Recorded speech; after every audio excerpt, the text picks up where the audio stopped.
Hi friends, ನಮಸ್ತೆ. TRD ಚಾನಲ್ಗೆ ಎಲ್ರಿಗೂ ಸ್ವಾಗತ. ಫ್ರೆಂಡ್ಸ್, ಇವತ್ತೊಂದು ಆರೋಗ್ಯಕರವಾದ ಚಟ್ನಿಯನ್ನು ಮಾಡ್ತಾ ಇದ್ದೀನಿ.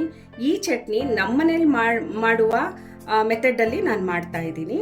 ಸೊ ಇದಕ್ಕೆ ಬೇಕಾಗಿರುವ ಸಾಮಗ್ರಿಗಳನ್ನು ನೋಡ್ಕೊಳ್ಳಿ. ಮೊದಲನೇದಾಗಿ 1 ಸ್ಪೂನ್ ಮೆಂತ್ಯ ತೊಗೊಂಡಿದ್ದೀನಿ. ಸೊ ಹಾಗೆ ಸ್ವಲ್ಪ ಬೆಲ್ಲ ತೊಗೊಂಡಿದ್ದೀನಿ. ಬೆಲ್ಲ ಸ್ವಲ್ಪ ಜಾಸ್ತಿನೇ ತೊಗೊಂಡಿದ್ದೀನಿ, ಯಾಕಂದರೆ ಮೆಂತ್ಯ ಆಗಿರೋದ್ರಿಂದ ಸ್ವಲ್ಪ ಬೆಲ್ಲ ಜಾಸ್ತಿ ಹಾಕ್ಕೊಳ್ಳಿಲ್ಲ ಅಂದರೆ ಕಹಿ ಬರುತ್ತೆ, ತಿನ್ನೋಕ್ಕಾಗಲ್ಲ. ಸೊ ಹುಣಸೆ ಹಣ್ಣು ಇಷ್ಟು ತೊಗೊಂಡಿದ್ದೀನಿ. ಇದನ್ನು ಸ್ವಲ್ಪ ನೀರಲ್ಲಿ ತೊಳೆದಿಟ್ಕೊಂಡಿದ್ದೀನಿ ಮೊದಲೇ. ಒಣ ಕೊಬ್ಬರಿ ಒಂದು ಅರ್ಧ ಗಿಟ್ಕು ತೊಗೊಂಡಿದ್ದೀನಿ.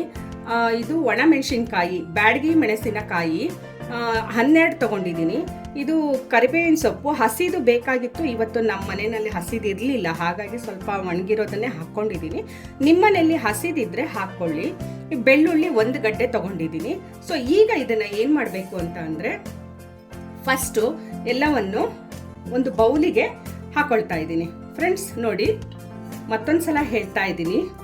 1 ಸ್ಪೂನ್ ಮೆಂತ್ಯ ಕಾಳು, ಮತ್ತೆ ಕರಿಬೇವಿನ ಸೊಪ್ಪು, ಮತ್ತೆ ಬೆಳ್ಳುಳ್ಳಿ 1 ಗಡ್ಡೆ ಬೆಳ್ಳುಳ್ಳಿ, ಅರ್ಧ ಗಿಟಗು ಒಣ ಕೊಬ್ಬರಿ, ಖಾರಕ್ಕೆ ತಕ್ಕನಾಗಿ ಒಂದು 12 ಬ್ಯಾಡಗಿ ಮೆಣಸಿನಕಾಯಿ, ಮೊದಲೇ ತೊಳೆದಿಟ್ಟಿರುವ ಹುಣಸೆ ಹಣ್ಣು ಹಾಕೊಳ್ತಾ ಇದ್ದೀನಿ. ಇದನ್ನ ಮೊದಲೇ ಯಾಕೆ ತೊಳೆದೆ ಅಂತ ಅಂದ್ರೆ, ಈಗ ಇದನ್ನೆಲ್ಲ ಮತ್ತೆ ಒಂದ್ಸಲ ತೊಳೆದ್ಬಿಟ್ಟು ಇದಕ್ಕೆ ಬೇರೆ ನೀರು ಹಾಕಿ ಒಂದು ಅರ್ಧ ಗಂಟೆ ನೆನೆಯೋಕೆ ಬಿಡಬೇಕಾಗತ್ತೆ. ಅರ್ಧ ಗಂಟೆ ಅಥವಾ 1 ಅವರ್ ಬಿಟ್ರೆ ತುಂಬಾ ಚೆನ್ನಾಗಿರುತ್ತೆ.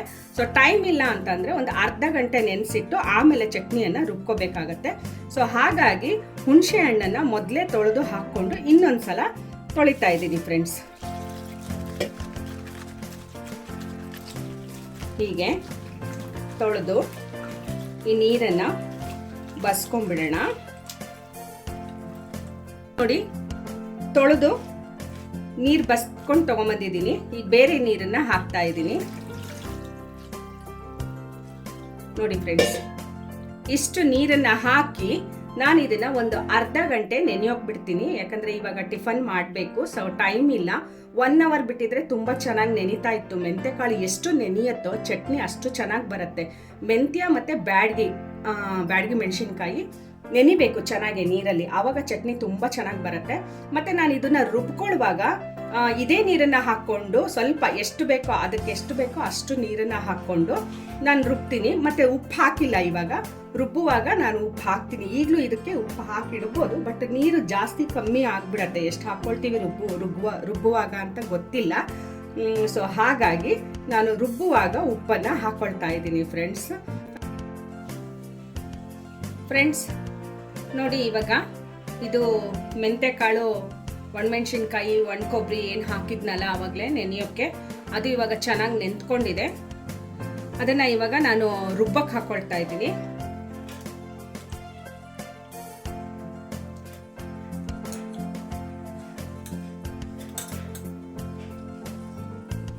ಫ್ರೆಂಡ್ಸ್, ಮೆಂತ್ಯ ನೆಂದಿಲ್ಲ, ಇನ್ನೂ ನೆನಿಬೇಕಾಗಿತ್ತು. ಇದು ಪೂರ್ತಿ ನೆನಿಬೇಕು ಮೆಂತ್ಯ.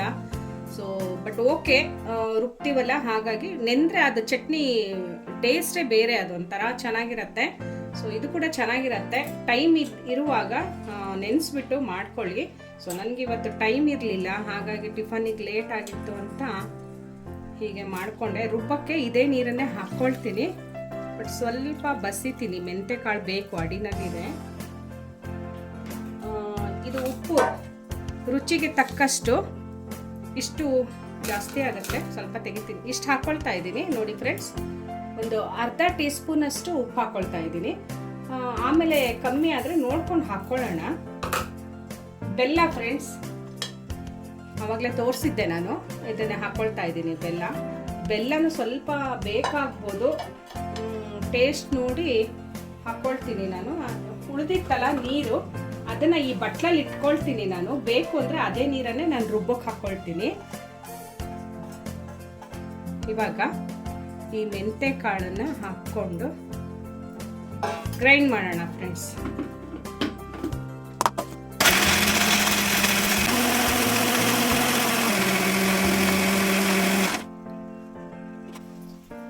ರುಬ್ಬಿದ್ದಾಯ್ತು. ಹೇಗಿದೆ ಅಂತ ನೋಡೋಣ.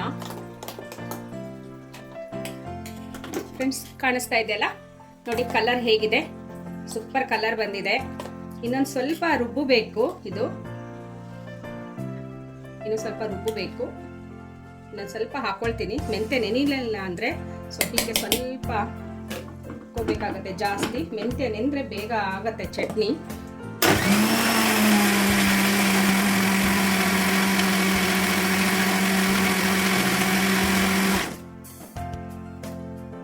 ಇವಾಗ ಆಗಿದೆ ಫ್ರೆಂಡ್ಸ್ ನೋಡಿ. ಸ್ವಲ್ಪ ಲೈಟ್ ಆಗಿ ತರಿ ಇದೆ ಅಷ್ಟೇನೆ, ಬಹಳ ನೈಸ್ ಆಗಿ ಪೇಸ್ಟ್ ಮಾಡ್ಕೊಂಡಿಲ್ಲ ನಾನು.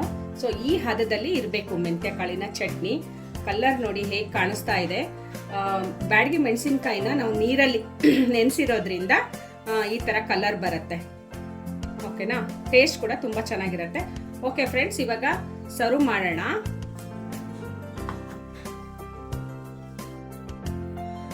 ಓಕೆ ಫ್ರೆಂಡ್ಸ್, ಮೆಂತೆ ಕಾಳಿನ ಚಟ್ನಿ ರೆಡಿ ಆಗಿದೆ. ಸೊ ಅದ್ರ ಜೊತೆಗೆ ಗೋಧಿ ಹಿಟ್ಟಿನ ಕಡುಬನ್ನು ಮಾಡಿದ್ದೀನಿ.